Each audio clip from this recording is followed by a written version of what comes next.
Gold trusted gold buyers మీరు తాకట్టు పెట్టిన బంగారాన్ని విడిపించి ఈ రోజు ఉన్న మార్కెట్ ధరకు కొనబడను. పర్ల్స్ టుడే చేసినటువంటి సర్వేని చూద్దాం. మనతో పాటుగా ఉన్నారు pearls today research and surveys founder Raju garu మనతో పాటుగా ఉన్నారు. హలో అండి రాజు. నమస్తే అండి.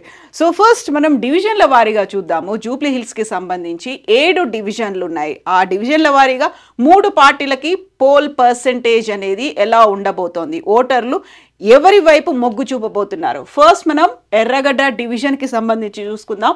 ఎర్రగడ్డ డివిజన్ లో బీఆర్ఎస్ పార్టీకి 40% అనేది కనిపిస్తోంది, కాంగ్రెస్ పార్టీకి 56% అని ఉంది, బీజేపీకి 4% అనేది ఉంది.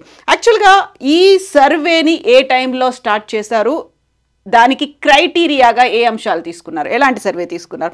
యూజువల్గా సర్వే అనగానే ర్యాండమ్గా తీసుకుంటారు, అవి సైంటిఫిక్గా ఉండవు, ఇలాంటివన్నీ వినిపిస్తూ ఉంటాయి కదా. మీరు చేసినటువంటి సర్వే దేన్ని ఫాలో అయింది? మేడం, మనం అక్టోబర్ 26 నుంచి నవంబర్ 5 వరకు ఈ సర్వేని జూబ్లీ హిల్స్ నియోజకవర్గంలో 7 డివిజన్స్లో కూడా కవర్ చేయడం జరిగింది. ఇప్పుడు మనం డివిజన్ వైజ్గా 500 శాంపిల్స్ తీసుకున్నాం. శాంపిల్ మీన్స్ ఒక ఓటర్. ఇప్పుడు ఎర్రగడ్డ బోర్డర్స్ ఏమైతే ఉంటాయో ఎవ్రీ స్ట్రీట్ కవర్ అయ్యేలాగా ర్యాండమ్లో మేడం. ఇప్పుడు ఒక హౌస్లో ఒక శాంపిల్ తీసుకున్నాము అంటే మనం అదే లైన్లో రైట్ హ్యాండ్ రోల్లో కొంత స్కిప్ చేసి అదేవిధంగా ఎవ్రీ స్ట్రీట్ కవర్ చేస్తుంటాం మనం. So male female 50-50. అట్లాగే ముస్లిం నాన్ ముస్లింలో మళ్ళీ కమ్యూనిటీ వైజ్ తీసుకుంటాం. ఏజ్ 18 to 24, 25 to 36 అట్లా అన్ని గ్రూప్స్ కవర్ అయ్యి, అలాగే కార్మికులు, శ్రామికులు, స్టూడెంట్స్, ఓల్డ్ ఏజ్ వాళ్ళు, హౌస్ వైఫ్స్, ఇట్లా అన్ని వర్గాల్ని కవర్ చేసి మనం తీసుకున్నాం ఇది. సో ఎర్రగడ్డ డివిజన్ చూసాము. నెక్స్ట్ డివిజన్ రెహ్మత్ నగర్కి సంబంధించి. రెహ్మత్ నగర్లో BRS party 32%, Congress 63% and BJP 5% అనేది ఉంది. డివిజన్ల వారీగా చూస్తే ఇక్కడ కాంగ్రెస్కి 31% మార్జిన్ అనేది కనిపిస్తోంది. అండ్ వెంగళరావు నగర్కి సంబంధించి బీఆర్ఎస్ పార్టీకి 35% ఉంది, కాంగ్రెస్ పార్టీకి 50% అండ్ బీజేపీకి 15%. మార్జిన్ కాంగ్రెస్ పార్టీకి 15%గా కనిపిస్తోంది. ఇక బోరబండ డివిజన్కి సంబంధించి చూస్తే బీఆర్ఎస్ పార్టీకి 56% ఉంది, కాంగ్రెస్ పార్టీకి 33%, బీజేపీకి 11%, బీఆర్ఎస్ పార్టీకి 23% మార్జిన్ అనేది బోరబండ డివిజన్లో కనిపిస్తోంది. షేక్పేట్ డివిజన్ బీఆర్ఎస్ పార్టీకి 66%, కాంగ్రెస్ పార్టీకి 31% అండ్ బీజేపీకి 3% కనిపిస్తోంది. బీఆర్ఎస్ మార్జిన్ అనేది 35% ఉంది. యూసుఫ్గూడ డివిజన్ బీఆర్ఎస్ పార్టీకి 58%, కాంగ్రెస్ పార్టీకి 37%, బీజేపీకి 5%గా కనిపిస్తోంది. BRS margin 21%. And Somajiguda division BRS పార్టీకి 54%, కాంగ్రెస్ పార్టీకి 39%, బీజేపీకి 7%, బీఆర్ఎస్ మార్జిన్ 15%. జూబ్లీ హిల్స్ కలిపి ఇప్పుడు జూబ్లీ హిల్స్ కాన్స్టిట్యున్సీలో ఎమ్మెల్యేగా ఎవరు గెలవబోతున్నారు, పార్టీ వైజ్ మనకు వచ్చినటువంటి మన సర్వే ప్రకారం పార్టీ వైజ్గా ఓట్ షేర్ ఈ విధంగా ఉండబోతుంది మేడం. ఇది ఖచ్చితంగా 100% నిజమవుతుందని స్ట్రాంగ్గా బిలీవ్ చేస్తున్నాం మేము. సో బీఆర్ఎస్ పార్టీకి సంబంధించి మొత్తం ఓవరాల్గా జూబ్లీ హిల్స్ ఆ 7 డివిజన్లు కలుపుకొని చూస్తే బీఆర్ఎస్కి 48% కనిపిస్తోంది, కాంగ్రెస్ పార్టీకి 43%, బీజేపీకి 7%, ఇతరులు 2%గా ఉన్నారు. బీఆర్ఎస్ పార్టీకి మార్జిన్ 5%గా ఉన్నట్టు తెలుస్తోంది. సో మీరు ఒక మాట చెప్పారు, ఖచ్చితంగా ఇదే అవుతుంది అనేది. బట్ ఇప్పుడు మనం ఈరోజు 6th ఉన్నాము. 6th నుంచి మళ్ళీ మనకు 11th వరకు, అంటే 9th ఈవినింగ్ అనేది క్యాంపెయినింగ్ ముగుస్తుంది. అప్పటికి చేంజ్ అవ్వదా వాళ్ళ మూడ్ అనేది? లేదు మేడం, ఆల్రెడీ ఇప్పుడు ప్రస్తుతం ఈ జూబ్లీ హిల్స్ బై ఎలక్షన్ కోసం ప్రజలు కాంగ్రెస్కి ఓటు వేయాలనుకున్న వాళ్ళు, బీఆర్ఎస్కి వేయాలనుకున్న వాళ్ళు ఆల్రెడీ స్టాండ్ తీసేసుకున్నారు. ఏ రీజన్స్ చేత తీసుకున్నారో కూడా మనం మొత్తం లిస్ట్ అవుట్ చేసుకోవడం జరిగింది. ఎగ్జాక్ట్గా ఆ అభ్యర్థిగా ఎందుకు ఓటు వేయాలనుకుంటున్నారు, బీజేపీకే వేయాలని ఎందుకు అనుకుంటున్నారు. సో వాళ్ళు స్టాండ్ అయిపోయి ఉన్నాం మేము ఖచ్చితంగా. కొంతమంది మాత్రం ఇంకా డెసిషన్ తీసుకోలేదని ఫస్ట్ చెప్తారు మేడం. వాళ్ళ దగ్గర మేము ఏంటంటే ఇంకొక 2 minutes అదనంగా కేటాయించి, అలా కాదండి, మీ అభిప్రాయం కూడా మాకు చాలా వాల్యుబుల్. ఇప్పుడు మీరు ఇంకా డెసిషన్ తీసుకోలేదు అంటే అది మాకు ఎర్రర్ పర్సంటేజ్ కింద, ఇంకా నాట్ డిసైడెడ్ కింద పెట్టుకోవాల్సి వస్తుంది. సో మీలాంటి వాల్యుబుల్ ఓటర్స్ మాకు ఇట్లా చెప్తే ఒక సర్వే సంస్థగా మేము అంచనా వేయలేకపోతాము. సో అలా కాకుండా మీరు, అంటే ఇది ఏ రాజకీయ పార్టీకి, ఏ ఎమ్మెల్యే అభ్యర్థికి మేము సర్వే చేయడం లేదు. ఇది మా పల్స్ టుడే అనే ఒక సంస్థ తరపున ఓన్గా సర్వే చేసి మేము prepoll and exit poll release చేయడం కోసమే చేస్తున్నాము అనే ఒక నమ్మకాన్ని వాళ్ళకి కలిగిస్తే, ఓకే అయితే వీళ్ళు ఈ మన లోకల్ క్యాండిడేట్స్ తరపున వచ్చిన వాళ్ళు కాదు కాబట్టి సో మన అభిప్రాయాన్ని ఓపెన్గా వీళ్ళకి చెప్పొచ్చు అనుకుని, అప్పుడు కొంత సమయం ఆగిన తర్వాత ఓకే నేను ఈ పార్టీకి ఓటు వేస్తాను, ఎందుకమ్మా అంటే రీజన్ అది నోట్ చేసుకుంటాం. యా.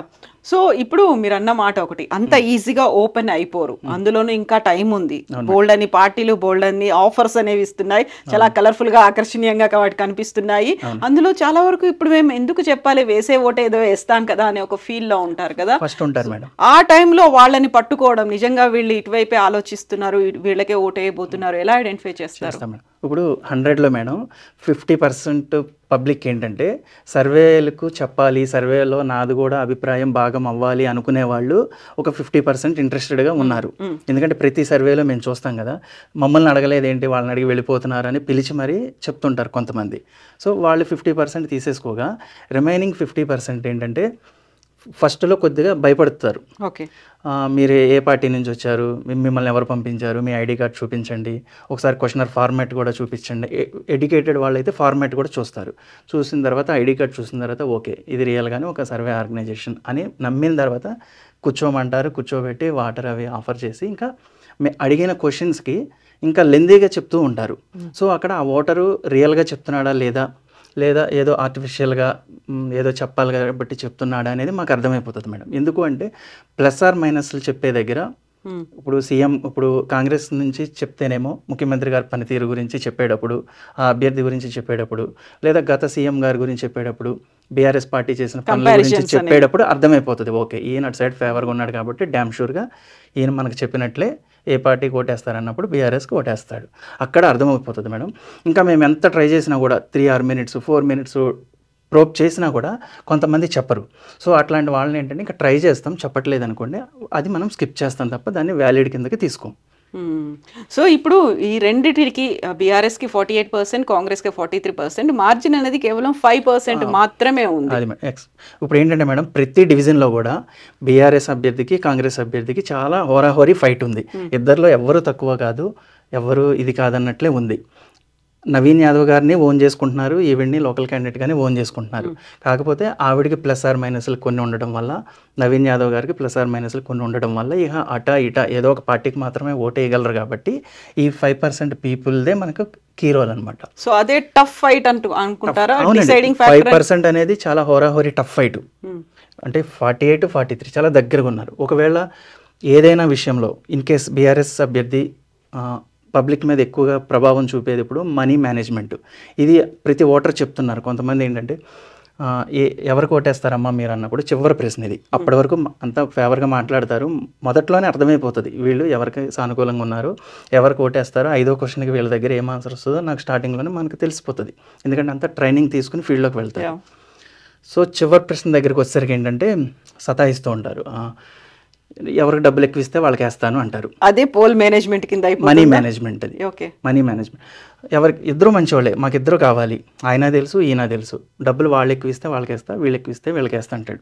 మరి ఇచ్చేలాగా ఏమైనా టాక్ వినిపిస్తుందా, ఆల్రెడీ ఇస్తున్నారా, ఇస్తానని చెప్తున్నారా, ఇవన్నీ అడుగుతాం. ఇస్తారని అంటున్నారు, మరి ఆల్రెడీ కాంగ్రెస్ వాళ్ళు వచ్చి ఇచ్చేసి వెళ్ళిపోయారు, బీఆర్ఎస్ వాళ్ళే మరి ఇంతవరకు మా ఇంటికి రాలేదు. సో వాళ్ళు వస్తే మా ఇంట్లో 4 ఓట్లు ఉన్నాయి, 2 వేస్తాం 2 వేస్తాం, లేదా అసలు వాళ్ళు ఇవ్వలేదు అనుకోండి 4 కాంగ్రెస్కి వేస్తాం, ఇట్లా చెప్తూ ఉంటారు మేడం. సో మనీ మేనేజ్మెంట్లో మాత్రం ఫెయిల్ అవ్వకూడదు. ఒకవేళ బీఆర్ఎస్ క్యాండిడేట్ మనీ మేనేజ్మెంట్లో ఫెయిల్ అయితే మాత్రమే ఈ పర్సంటేజ్ తగ్గే ఛాన్స్ ఉంది.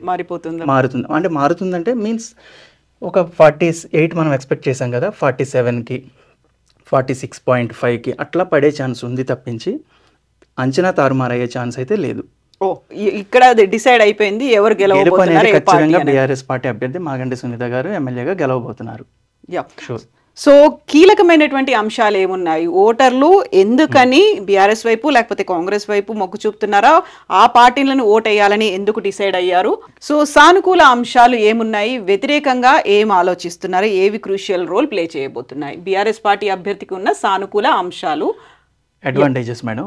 ఇప్పుడు ఒక ఓటరు మనం తీసుకున్న అన్ని శాంపిల్స్ కూడా అంటే ఓటే పలానా వాళ్ళకి వేస్తాను అంటే మనం అది కోట్ చేసేసుకుని వెళ్ళిపోకుండా అది కరెక్టా కాదా, వాళ్ళు ఏ అంశాన్ని పరిగణించి వీళ్ళకి ఓటేస్తున్నారు అంటే, లేదా జస్ట్ ఏదో బ్లైండ్గా ఓటేస్తున్నారా అన్నట్టు కాకుండా, మీరు ఈ పార్టీకి ఓటేస్తానన్నారు కదమ్మా, అది కాంగ్రెస్ అవనివ్వండి, బీజేపీ అవనివ్వండి, బీఆర్ఎస్ అవనివ్వండి, ఏం చూసి మీరు ఓటేస్తున్నారు అంటే ప్రయారిటీ తీసుకున్నాం. అంటే కొంతమంది అంటున్నారు సానుభూతి పనిచేసి ఈ అభ్యర్థి గెలిచారు లేదా ఇంకొకటి అనకుండా అసలు రీజన్స్ ఈ ఫ్యాక్టర్ వల్ల ఈ క్యాండిడేట్ గెలిచాడు అనేది మనం డిసైడ్ చేయడం కోసం మోస్ట్ ఆఫ్ ద పీపుల్ చెప్పిన వాటిని బట్టి మనం ఫిల్టర్ చేసుకుని ఈ టేబుల్ రెడీ చేసాం మేడం. సో టాప్ 6 ఉన్నాయి.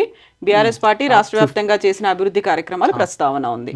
మాగంటి గోపీనాథ్ గారు చేసిన అభివృద్ధి పనులు. మాగంటి గోపీనాథ్ గారు నిత్యం ప్రజల్లో తిరగడం, రెగ్యులర్గా డివిజన్లలో తిరుగుతూ అందరికీ అందుబాటులో ఉండడం. మాగంటి గోపీనాథ్ గారు ఉన్నప్పుడు బస్తీల్లో రోడ్లు వేయించడం. మాగంటి గోపీనాథ్ గారు బస్తీల్లో ఉన్న ఇళ్ళు లేని పేదలకు డబుల్ బెడ్రూమ్ ఇళ్ళు ఇప్పించడం, భర్త చనిపోయారు అని సానుభూతి. అంటే ఇప్పుడు ఫస్ట్ ఓటరు, అమ్మ మీరు బీఆర్ఎస్ పార్టీకి ఓటేస్తా అన్నారు కదా, ఎందువల్ల నువ్వు ఓటేస్తావమ్మా అన్నప్పుడు బీఆర్ఎస్ పార్టీ రాష్ట్ర వ్యాప్తంగా చేసిన డెవలప్మెంట్ నేను చూశాను. ఇక్కడ చూస్తేనేమో ఐటీ డెవలప్ చేయడం, ఇంకా second town grade towns Warangal అట్లాంటివి డెవలప్ చేయడం, ఇట్లా వాళ్ళందరూ చెప్తూ, కొంతమంది అమ్మ నువ్వు బీఆర్ఎస్ పార్టీకి ఓటేయడానికి, ఓకే టాప్ నేను 6 అనుకున్నాను కాదు, టాప్ 12 తీసుకున్నారా, ఇంకా మొత్తం అన్నీ ఉన్నాయా? బీఆర్ఎస్ పార్టీకి ఓటు వేస్తానన్న వాళ్ళందరే అడ్వాంటేజెస్ మేడం ఓటర్స్ యొక్క. సో వాళ్ళు చెప్పిన ఒపీనియన్స్ ఏమున్నాయి అనేది. సో ఇక్కడ కీలకమైనటువంటి ఒక క్రూషియల్ నోట్ కూడా ఉంది, స్పెషల్ నోట్ అనేది పెట్టారు. బీజేపీ కార్యకర్తలు బీజేపీ గెలకపోయినా పర్లేదు, కానీ ఒకవేళ కాంగ్రెస్ పార్టీ ఇక్కడ గెలిచేలా ఉంటే మాత్రం మేము కాంగ్రెస్ పార్టీని ఓడించడానికి ప్రయత్నిస్తాం. కాంగ్రెస్ గెలిచేలా ఉంది అని మాకు అనిపిస్తే, మాకు ఇష్టం లేకపోయినా సరే బీఆర్ఎస్కి ఓటు వేసి అయినా సరే కాంగ్రెస్ పార్టీ ఇక్కడ ఓడగొడతామని భీష్మించుకుని కూర్చున్నారు. ఎందుకలా? ఇట్లాంటి వాళ్ళు మనకు మేడం గ్రౌండ్లో సర్వే చేస్తున్నప్పుడు దాదాపుగా 6 to 7%, అంటే వాళ్ళు ఫస్టే మనకు వీళ్ళు బీజేపీ అని మనకు తెలియదు. మన యాజ్ పర్ రూల్ ప్రకారం క్వశ్చనర్ మొత్తం అడుగుతున్నప్పుడు లాస్ట్లో ఒకటి మేడం, ఒక ఓటర్ని ఎలా అడుగుతామంటే మనం, అమ్మ ఇక్కడ ఇప్పుడు పరిస్థితి చూస్తుంటే, వేవ్ చూస్తుంటే మీ అంచనా ప్రకారం చెప్పండి, బీఆర్ఎస్ బీజేపీ కాంగ్రెస్ ముగ్గురు ప్రధాన పోటీలో ఉన్నారు కదా, మీ అంచనా ప్రకారం ఎవరు గెలుస్తారు అన్నప్పుడు వాళ్ళ అంచనా వచ్చి ఒకటి, ఆ వేవ్ చూస్తుంటే నాకు కాంగ్రెస్ గెలిచేలాగా ఉంది అని చెప్తారు. సరే నెక్స్ట్, అమ్మ మీ చాయిస్ కూడా అదేనా, మీ ఎంపిక కూడా అదేనా, మీరు ఓటు వేసేది కూడా అదేనా? నో నేను వచ్చి బీజేపీకి ఓటేస్తాను, లేదా నేను కేసీఆర్కి ఓటేస్తాను, కానీ నాకు చూస్తుంటే ఎందుకో టాక్ కానీ ఈ క్యాంపెయిన్ చూసినా హడావిడి చూసినా కాంగ్రెస్ గెలిచిద్దేమో అనిపిస్తుంది. సో అనిపించడం వేరు, నా పర్సనల్గా నేను ఓటు వేసేది వేరు. ఓటు వేస్తానన్నదే మనం పరిగణలోకి తీసుకుంటాం. సో అప్పుడు ఈ బీజేపీ వాళ్ళు చెప్తున్నది ఏంటంటే, యాక్చువల్గా మేము బీజేపీకి ఓటేస్తాం, కానీ చూస్తాం మధ్యాహ్నం వరకు పోలింగ్ డే రోజు చూస్తాం వేవ్ ఎట్లా ఉంది, కాంగ్రెస్కి అనుకూలంగా జరుగుతుందా, బీఆర్ఎస్కి అనుకూలంగా జరుగుతుందా. బీఆర్ఎస్కి అనుకూలంగా జరుగుతుంది, బీఆర్ఎస్ గెలుస్తుంది అనుకుంటేనేమో యాజ్ యూజువల్ మేము బీజేపీ మా దీపక్ రెడ్డి గారికి ఓటేస్తాం. మా ఓట్లు అవసరం లేదని, వాళ్ళకి అవసరం లేదా, మా సపోర్ట్ లేకుండానే గెలిచేలాగా ఉన్నారు అనిపిస్తే మేము మా దీపక్ రెడ్డి గారికి బీజేపీకి వేస్తాం. ఒకవేళ వేవ్ కనుక కాంగ్రెస్కి ఉంది, కాంగ్రెస్ క్యాండిడేట్ ఇక్కడ గెలిచేలాగా ఉన్నారు అంటే మాత్రం మాకు ఇష్టం లేకపోయినా సరే, ఇది ఏంటంటే మళ్ళీ మనం బీఆర్ఎస్ బీజేపీ ఒకటే అని చెప్పినట్లు వస్తుంది. ప్రజలు చెప్తున్నది మాకు ఇష్టం లేకపోయినా సరే ఈసారికి బీఆర్ఎస్కి ఓటేసి ఇక్కడ కాంగ్రెస్ని ఓడగొడతాం. ఓకే, సో ఇది ఓవరాల్ గా ఉన్నటువంటి మైండ్ సెట్ సానుకూలం అవుతుంది వాళ్ళకి. ఇట్లా ఆలోచించడం వల్ల బీజేపీ వాళ్ళు ఒక 6%, అది అడ్వాంటేజ్ కదా బీఆర్ఎస్ కి. ఓకే, సో బీఆర్ఎస్ పార్టీ అభ్యర్థికి ఉన్న ప్రతికూల అంశాలు, బీఆర్ఎస్ కున్న నెగిటివ్ పాయింట్స్ క్యాండిడేట్ పరంగా చూసుకుంటే, అమ్మ మీరు బీఆర్ఎస్కి వెయ్యను వేరే పార్టీకి వేస్తానంటున్నారు కదా, ఏ కారణం చేత అన్నప్పుడు మాత్రం చాలా తక్కువ రీజన్స్ వస్తున్నాయండి. అంటే రిపీటెడ్ ఇవే వస్తున్నాయి తప్పించి అందరి దగ్గర నుంచి ఆల్మోస్ట్ ఈ శాంపిల్ బీఆర్ఎస్కి ఓటు పడిన శాంపిల్ అంతా మనం ఫిల్టర్ చేసుకుని మొత్తం ఇచ్చేసుకుంటే కనుక ఈ రీజన్సే రిపీట్ అవుతున్నాయి. మాగంటి గోపీనాథ్ గారికి ఆల్రెడీ 3 సార్లు ఓటు వేసాం, ఇప్పుడు ఆయన లేరు కదా, ఆయన లేనప్పుడు ఎందుకు ఓటు వేయాలి? సో ఈసారి కాంగ్రెస్ కి అవకాశం ఇస్తానులే. సో అదొకటి. అధికారం లేని పార్టీ అభ్యర్థికి ఓటు వేస్తే మాకు ఏం పనులు జరుగుతాయి అనేటువంటి అభిప్రాయం. సో పవర్ ఈసారికి ఈ 3 years కోసం అటు వేసేస్తాం. బేసిక్గా మాకు బీఆర్ఎస్ఏ ఇష్టం, కానీ ఈసారికి నవీన్ గారికి వేస్తాం. ఈ 3 years అన్న కనీసం కొద్దిగా పనులు అవుతాయి కదా. సో ఆ కారణం చేత బీఆర్ఎస్కి పడాల్సిన ఓటు కూడా కాంగ్రెస్కి వెళ్తుంది ఈ రీజన్తో. ఎంఐఎం పార్టీ కాంగ్రెస్ కి మద్దతు ఇవ్వడం అనేది ఒక అంశం మాత్రమే మేడం. ఇప్పుడు ఎంఐఎం కూడా ఇటు సపోర్ట్ చేస్తుంది కాబట్టి కొద్దిగా ఓటింగ్ అనేది కాంగ్రెస్ కి యాడ్ అవుతుంది కాబట్టి అదొకటి నెగిటివ్ బీఆర్ఎస్. ఓకే, సో ఇంకా కాంగ్రెస్ పార్టీ అభ్యర్థికి ఉన్న సానుకూల అంశాలు, ఇందులో కూడా గతంలో 2 సార్లు ఓడిపోయి ఉన్నాడు కాబట్టి అక్కడ కూడా సానుభూతి అనేది కనిపిస్తుంది. ఫ్యాక్టర్ మేడం, అది ఫస్ట్ గా ప్రయారిటీ లేదు. ఫస్ట్ కాంగ్రెస్ కి ఓటేస్తానన్న వాళ్ళు చెప్తున్న మెయిన్ రీజన్ మాత్రం నవీన్ యాదవ్ చాలా మంచివాడు, గుడ్ విల్ ఉంది, సో మంచివాడు మావాడు. అక్కడ ఆయన రౌడీ అనేది ఆయన చేసే మేడం అది కూడా ఉంది మనకు. సో అది లీస్ట్, అది పెద్దగా రావట్లేదు, అదైతే కారణం కాదు. ఫస్ట్ కాంగ్రెస్ పార్టీకి ఓటు పడుతుంది అంటే కాంగ్రెస్ పార్టీని చూసి కన్నా నవీన్ యాదవ్ను చూసి ఓటేస్తున్నారు. ఓకే ఓకే అండ్ ఆయన చేసినటువంటి సేవా కార్యక్రమాలు, అభివృద్ధి కార్యక్రమాలు ఉన్నాయి, ఆఫీస్కి వెళ్తే పని జరుగుతుంది అనేది ఉంది. వాళ్ళు ఉన్నారు, ఆల్రెడీ 2 times ఓడిపోయి ఉన్నాడు కాబట్టి ఈసారి ఇవన్నీ పాజిటివ్స్ మేడం. ఆయనకి ఇంకా నెగిటివ్స్ గా మారినవి మనకి ఇంపార్టెంట్ ఇక్కడ. ప్రధానంగా కాంగ్రెస్ పార్టీ మీద ఉన్న వ్యతిరేకత నవీన్ యాదవ్ కు పెద్ద మైనస్ పాయింట్ మేడం.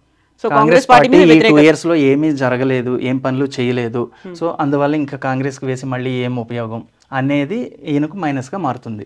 ఓకే, నియోజకవర్గంలో ఉన్న వాటర్ సమస్య, కేసీఆర్ అధికారంలో ఉన్నప్పుడు వాటర్ సమస్య లేదు, కాంగ్రెస్ వచ్చాక వాటర్ సమస్య ఎక్కువైంది అని ఎక్కువ మంది అభిప్రాయపడుతున్నారు. ఓకే, ఎంఐఎం పార్టీ కాంగ్రెస్ పార్టీకి మద్దతు ఇచ్చినప్పటికీ ఆశించిన స్థాయిలో ముస్లిం ఓటు బ్యాంక్ నవీన్ యాదవ్ కు కాంగ్రెస్ కు టర్న్ కావట్లేదు, పూర్తి స్థాయిలో వీళ్ళు ఆశించినంత స్థాయిలో అవ్వడం లేదు. ఎంఐఎం ఓటు వరకు తీసుకుంటే కనుక ఎంఐఎం మద్దతు ఇచ్చినప్పటికీ ముస్లిం ఓట్ అనేది 60% బీఆర్ఎస్కే పడుతుంది.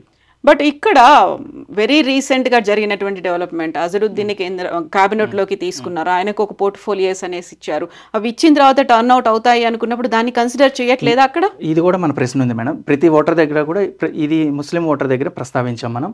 ఇప్పుడు అజరుద్దీన్ గారికి మంత్రి పదవి ఇచ్చారు, సో మాకేంటి ఇక్కడ, మాకేం యూజ్ లేదు కదా, అది పదవి ఆయనకు వన్నీ తెస్తుంది తప్పించి ఇక్కడ రోడ్ మాకేముంది, అది ఎలక్షన్ స్టంట్ గా మాత్రమే చూస్తున్నారు, ముస్లింసే చెప్తున్నారు ఓపెన్ గా.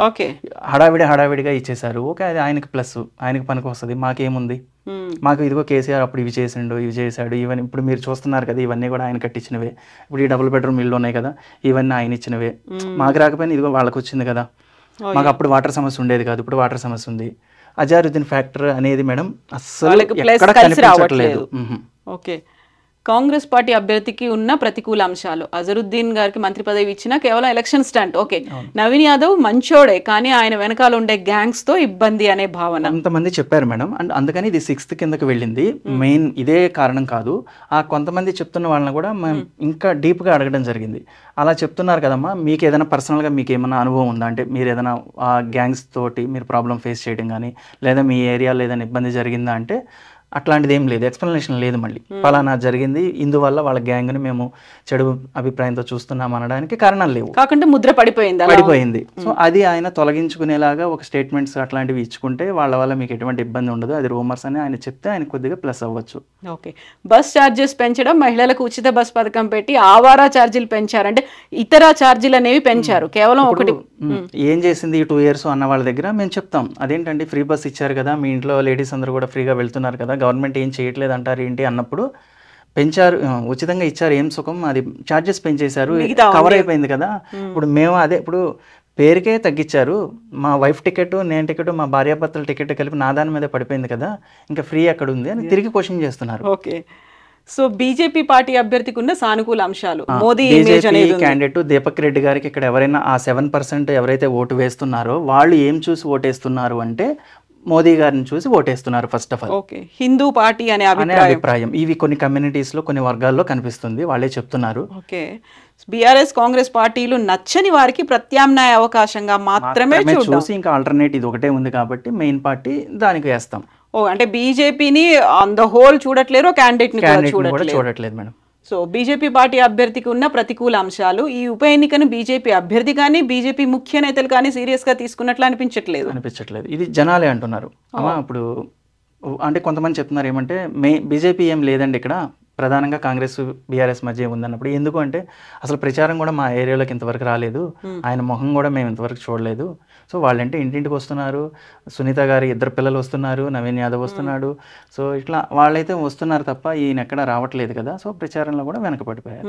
ప్రచారంలో వెనకబడి ఉన్నారు, అధికార పార్టీ అభ్యర్థి కాదు కదా అనే అభిప్రాయం ఉంది. ముఖ్యంగా మాగంటి గోపీనాథ్ గారి మరణం వల్ల వచ్చిన ఉప ఎన్నిక కాబట్టి ప్రజల ఇంటెన్షన్ అంతా మాగంటి సునీత గారి వైపు, మరియు అధికారంలో ఉంది కదా అని కాంగ్రెస్ వైపు, లోకల్ గా పనులు జరిగేది కాంగ్రెస్ వల్లే అనే అభిప్రాయంతో ప్రధాన పోటీ బీఆర్ఎస్ కాంగ్రెస్ మధ్య మారిపోయింది. అది మైనస్ అయింది. అంటే ప్రధాన పోటీ ఆ 2 పార్టీలకి షిఫ్ట్ అయిపోయేసరికి ఈయన 3rd పొజిషన్ లో మైనస్ అయిపోయింది.